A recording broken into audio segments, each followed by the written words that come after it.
சுடர் இன்னைக்கு ரொம்பவே ஃபீல் பண்ணுறாங்க. எதனாலனா, மகேஷ் தன்னோட அப்பாவான கர்ணா கூடயும் ஸ்வேதா அம்மா கூடயும் சேர்ந்து பிறந்தநாள் கொண்டாடுறானே, நம்மளுக்கே அந்த மாதிரி அம்மா அப்பா இல்லை, அம்மா இருந்தும் ஜெயிலில் இருக்காங்க, அப்பா யாருன்னே தெரியாது, நம்மளுக்கு ஏன் இப்படி இருக்கும் அப்படின்னு சொல்லிட்டு சுடர் ரொம்பவே ஃபீல் பண்ணுறாங்க இன்னைக்கான எபிசோடில். இனி வரப்போகிற எபிசோடு எப்படி இருக்கும் அப்படின்னு சொல்லிட்டு ப்ரெடிக்ஷனாக பார்க்கலாம் வாங்க. இனி சுடர் என்ன பண்ண போகிறாங்கன்னா, வெற்றியோட ரொம்பவே க்ளோஸாக இருக்க போகிறாங்க. அதுவும் இல்லாமல் தன்னோட பொண்ணு தான் சுடர் அப்படின்னு தெரியாமே வெற்றி சுடர் மேலே ரொம்பவே அதிக பாசம் வைக்க போகிறாரு. வெற்றிக்கு சுடர் தான் தன் மகள் அப்படின்னு சொல்லிட்டு இனி எப்போ தெரியும் அப்படின்னு சொல்லி நீங்கள் எதிர்பார்த்து காத்துட்ருக்கீங்க. ஆனால் இப்போ வரைக்கும் தெரியவே தெரியாதுங்க. ஏன்னா அபிநயா ஜெயிலேருந்து வெளியே வந்தால் தாங்க சுடர் யார், சுடருக்கும் வெற்றிக்கும் என்ன சம்மந்தம் அப்படின்றத அபிநயா சொல்லித்தான் சுடருக்கு இனி தெரிய வரும்.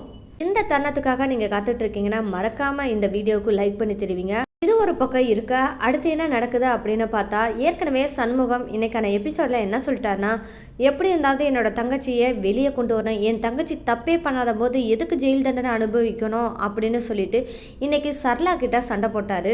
சரளாவும் வக்கீல் ஃபீஸுக்காண்டி எவ்வளோ கஷ்டப்படுவீங்க, உங்களால் என்ன செய்ய முடியும் அப்படின்னு சொல்லிட்டு சண்முகத்திட்ட சண்டை போட்டாங்க.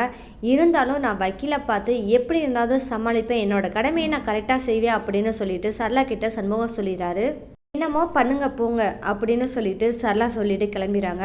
இவங்க என்ன பண்ணுறாங்கன்னா, தியா, தருண், சுடர் இவங்க 3 பேரையும் கூப்பிட்டுக்கிட்டு கர்ணா வீட்டுக்கு பர்த்டே ஃபங்க்ஷனுக்காக போயிடறாங்க. அங்கே போய் என்ன சொல்கிறாங்கன்னா, சண்முகத்தை எப்போ வருவீங்க அப்படின்னு சொல்லிட்டு சரளா கூப்பிட்றாங்க. நான் நீ கொஞ்சம் நேரத்தில் வந்துடுவேன் சரளா அப்படின்னு சொல்லிட்டு சண்முகம் சொல்கிறாரு. இந்த மாதிரி சண்முகம் பதில் சொன்னோன்னே சரளா சரிங்க நீங்கள் வாங்க அப்படின்னு சொல்லிட்டு ஃபோனை வச்சிடுறாங்க. இனி வர எபிசோடில் சண்முகம் லாயரை பார்க்க போகிறாரு. லாயர் என்ன சொல்ல போகிறான்னா, தன்னோட தங்கச்சி நிலைமையை பற்றி சண்முகம் லாயர்கிட்ட சொல்ல, லாயர் என்ன சொல்கிறாருன்னா, உங்களோட தங்கச்சி தப்பே பண்ணலைன்னு நீங்கள் சொல்கிறீங்க, அதுக்கான ஆதாரம் வேணும்னு சொல்லிட்டு கோர்ட்டில் கேட்பாங்களே, அப்போ நீங்கள் என்ன பண்ணுறீங்கன்னா, உங்களோட தங்கச்சிக்கிட்ட எல்லா விசாரணையும் பண்ணுங்கள். உங்கள் தங்கச்சி எங்கே போய் இருந்தாங்க, யாரை கொலை பண்ணாங்க, என்ன மாதிரி டீட்டெயில்ஸ்லாம் கலெக்ட் பண்ணிங்கன்னா உங்களுக்கு உங்கள் தங்கச்சி தப்பு செய்யலைன்றதுக்கான ஒரு எவிடன்ஸாவது கண்டிப்பாக கிடைக்கும் அப்படின்னு சொல்லி லாயர் சொல்கிறாரு. சரிங்க நான் முயற்சி பண்ணுறேன் சார் அப்படின்னு சொல்லிட்டு சண்முகம் கிளம்பிடுறாரு. சண்முகம் கிளம்பி போனதுக்கப்புறம் அடுத்ததாக எங்கே கிளம்புறாருனா, கர்ணா வீட்டுக்கு பர்த்டே ஃபங்க்ஷனுக்காக கிளம்புறாரு. ஏற்கனவே கர்ணா என்ன சொல்லியிருந்தாருன்னா, நான் உங்களை வேலைக்கு சேர்த்துக்கிறேன் அப்படின்னு சொல்லிட்டு சண்முகத்திட்ட ஒரு வாக்கு கொடுத்துருந்தாரு. சண்முகம் மகேஷ் வீட்டுக்குள்ளே என்ட்ரி ஆனதுமே உபசரிக்க ஆரம்பிக்கிறாங்க. வாங்க அப்படின்னு சொல்லிட்டு எல்லாம் கூப்பிடுறாங்க. அந்த சமயத்தில் தான் யார் இருக்காங்கன்னா வெற்றி இருக்காங்க. வெற்றி இருக்கிறத பார்த்ததுமே, அப்போது நம்ம தங்கச்சி இங்கே தான் இருந்திருக்கா போல அப்படின்னு சொல்லிட்டு யோசிக்க போகிறாரு. அதுவும் இல்லாமல் சரளா மகேஷ் வீட்டில் பார்வதி ஃபோட்டோவை பார்த்துட்டு இவ்வளோ சின்ன வயசில் இறந்துட்டாங்க அப்படின்னு சொல்லிட்டு ஃபீல் பண்ணாங்க.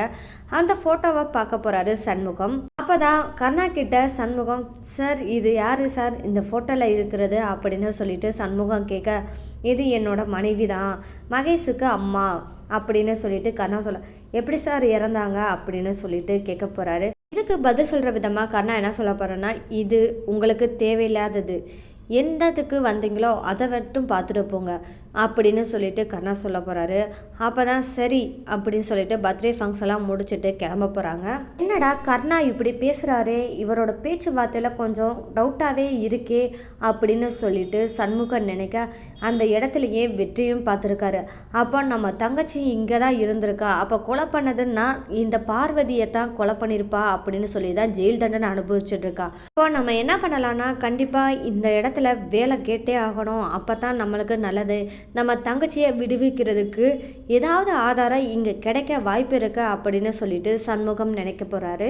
இந்த இடத்துல தான் சண்முகம் கரெக்டாக கர்ணா கிட்ட கேட்குறாரு, சார் இந்த மாதிரி உங்கள்கிட்ட வேலை கேட்டிருந்தேன், நீங்கள் கொடுக்குறேன்னு சொல்லியிருந்தீங்க, எப்போ சார் கொடுப்பீங்க அப்படின்ற மாதிரி கேட்க போகிறாரு. கர்ணாவும் கொஞ்சம் யோசிக்கிறாரு. அப்போ தான் அவருக்கு ஒரு வேலை இருக்குன்னு சொல்லிட்டு ஞாபகம் வருது. என்னோட வீட்டில் உங்களுக்கு வண்டி ஓட்ட தெரியுமா அப்படின்னு முதல்ல கேட்க போகிறாரு.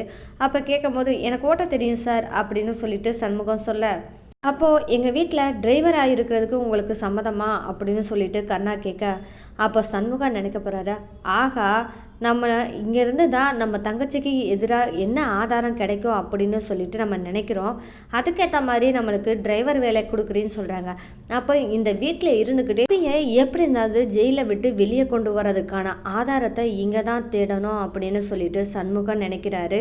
சரிங்க சார். கண்டிப்பா நான் வந்துடுறேன். நான் எப்போ வந்து ஜாயின் பண்ணிக்கிறனோ அப்படின்னு சொல்லிட்டு சண்முகம் கேட்க, உங்களுக்கு எப்போ ஃப்ரீயா இருக்கீங்களோ, கண்டிப்பா உடனே ஜாயின் பண்ணிருங்க. எங்களுக்கு ஆள் வேணும் அப்படின்னு சொல்லிட்டு கருணா சொல்றாரு. சண்முகம் கருணா கிட்ட பேசுற எல்லாத்தையும் இந்த வெற்றி கேட்டுக்கிட்டு இருக்காரு. அப்ப அவர் நினைக்கிறாரு, சண்முகம் என்னத்துக்கு இப்போ கருணா கிட்ட வேலை கேட்கணும்? எதுக்காக இங்க சரி வரேன் அப்படின்ற அளவுக்கு ஒத்துக்கிறணும்? இதுல ஏதோ தப்பு இருக்கு. அபிக்கு எதிரா சதி பண்றதுக்கு இவன் இங்க வரப்போறானா அப்படின்னு சொல்லிட்டு நினைக்கிறாரு வெற்றி. வெற்றி அடுத்ததா என்ன செய்ய போறாருன்னா, கர்ணா முன்னாடி இவனை காமிச்சிக்க கூடாது. ஏன்னா, இவனுக்கும் இவனோட குடும்பத்துக்கும் கர்ணாவால எதனாலும் பிரச்சனை வந்துரும் சொல்லிட்டு தான் வெற்றி இப்போ வரைக்கும் கர்ணா கிட்ட அபிக்கு அண்ணன்னு ஒருத்தன் இருக்கான். அவனுக்கு ஒரு குடும்பமே இருக்கு அப்படின்றத இதுவரைக்கும் சொல்லாமே இருக்காரு. அதன் பிறகு கர்ணா கிட்ட சண்முகம் பேசிட்டு, சரிங்க சார், கண்டிப்பா நாளைக்கு வந்து நான் ஜாயின் பண்ணிடுறேன் அப்படின்னு சொல்லிட்டு கிளம்பும்போது தான் தனியாக வச்சு வெற்றி என்ன சொல்கிறாருன்னா சண்முகத்தை சட்டையை பிடிச்சி கேட்குறாரு. நீ எதுக்கு இங்கே வந்து வேலைக்கு சேரணும்னு நினைக்கிற அப்படின்னு சொல்லி கேட்குறாரு. என்ன உன் தங்கச்சியை எப்படி ஏதாவது வெளியே எடுக்கணும் அப்படின்னு நீ பார்க்குறியா? கண்டிப்பாக முடியாது. உன் தங்கச்சி செஞ்சது பெரிய துரோகம் அப்படின்னு சொல்லிட்டு வெற்றி சொல்ல போகிறாரு. இங்கே பாரு, நீ உன் தங்கச்சியை வெளியே கொண்டு வரணும் அப்படின்றதுக்காக ஒரு செயல் செஞ்சாலும் அதன் விளைவாக கர்ணாவுக்கு எதனாலும் பாதிப்பு ஏற்பட்டுச்சுன்னா நான் சும்மா இருக்க மாட்டேன். எந்த பிரச்சனையாக இருந்தாலுமே என்னை தாண்டி தான் கர்ணாவை தொடணும் அப்படின்னு சொல்லிட்டு வெற்றி எச்சரிக்கை செய்ய போகிறாரு சண்முகத்தை. இந்த இடத்துல தான் சண்முகம் என்ன நினைக்கிறான்னா, இப்படிப்பட்ட ஒருத்தனை போய் என் தங்கச்சி நம்பி கல்யாணம் பண்ணிட்டு வந்து இவ்வளோ தூரத்துக்கு தன்னோட வாழ்க்கையை இழந்துக்கிட்டு நிற்கிறாளே, 10 வருஷம் ஜெயில் தண்டனையை அனுபவிச்சுட்டு செய்யாத கொலைக்காண்டி இவ்வளோ தண்டனையை அனுபவிச்சுட்டு இருக்காளே, எல்லாம் இவனால தான் அப்படின்னு சொல்லிட்டு சண்முகத்துக்கு வெற்றி மேலே கோபம் வருது. வெற்றியும் தான் விஸ்வாசத்தை கண்டிப்பாக காமிக்கணும். தன்னோட விஸ்வாசத்தை ஒரு நம்பிக்கை மூலமாக ஒரு போர்வையால் பொத்தி வச்சிருக்காரு இந்த வெற்றி. சரி, எப்போ தான் வெற்றிக்கு உண்மை தெரியும் அப்படின்னு சொல்லி பார்த்தா சுடர் மூலமாக தாங்க எல்லா உண்மையும் தெரிய போகுது வெற்றிக்கு.